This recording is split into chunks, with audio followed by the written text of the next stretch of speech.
So mga tol, inilabas na po ang kinita ni Conor McGregor versus Max Holloway na naganap kahapon sa T-Mobile Arena Las Vegas na umabot lang po ang laban sa 69 seconds sa first round matapos itigil ng referee nang ma-injured si Conor McGregor sa kanyang tuhod.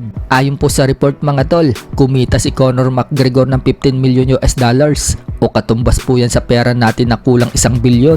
Habang kumita naman po itong si Max Holloway ng 3 million US dollars o katumbas naman po yan sa pera natin na 184 million pesos. Hindi pa po kasama dyan mga tol yung mga bayad sa sponsorships, brand deal at kung ano-ano pa. Kaya kung isasama pa daw yung mga yan, maaari daw kumita si Conor McGregor ng 30 million US dollars or 32 million US dollars. O katumbas po yan ng 1.9 billion pesos sa pera natin. Paldong-paldong nga po si Conor McGregor mga tol. 69 seconds lang po kasi ang tinagal ng laban.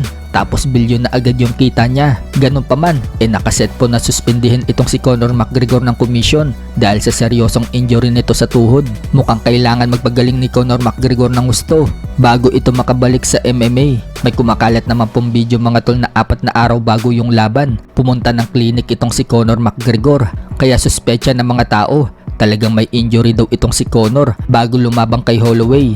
Kumbaga mga tol, doon na lang nag-trigger yung injury niya sa mismong laban. Subalit nilinaw na po ni Conor McGregor na wala naman daw siyang injury bago sumampa. Pinakita pa nga po na nakakasipa pa siya habang nagwa-warm up. May kumakalat naman po mga tol na x-ray ni Conor McGregor na durog daw ang buto nito sa kanyang tuhod.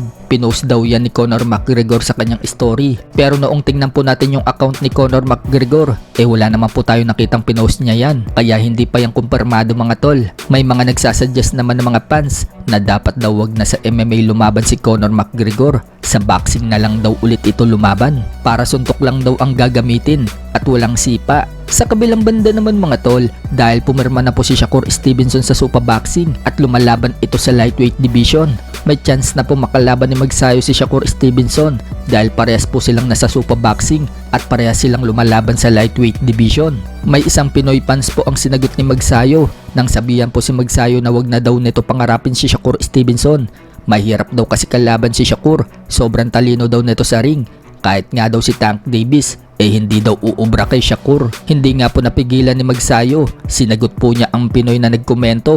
Buwelta ni Magsayo mga tol, kahit sino pa pangarapin ko kalabanin, si Shakur or si Loma or kahit sino pa, wala kang magagawa. Dahil Ginoo lang ang nakakaalam ng kapalaran ko at nagsisikap ako. May isang Pinoy pa naman po ang nag-response mga tol sa komento ni Magsayo. At ito po yung pagkakasabi kay Magsayo, mahina ka naman, talo ka na boy, uwi ka na buhol. Banat naman po ni Magsayo mga tol, kakapanalo ko lang boy at dito ako nakatira sa Vegas. Bata ka pa, dapat magsikap ka para matupad mo ang pangarap mo. Hindi yung naninira ka ng tao dahil hindi ka aasenso sa ugaling ganyan. Sa iba pang balita mga tol, mukhang gustong gusto po talaga ni Casimero ang WBC belt. Muli po kasi nagpost si Casimero na hawak niya ang WBC belt at sinabing let's go WBC.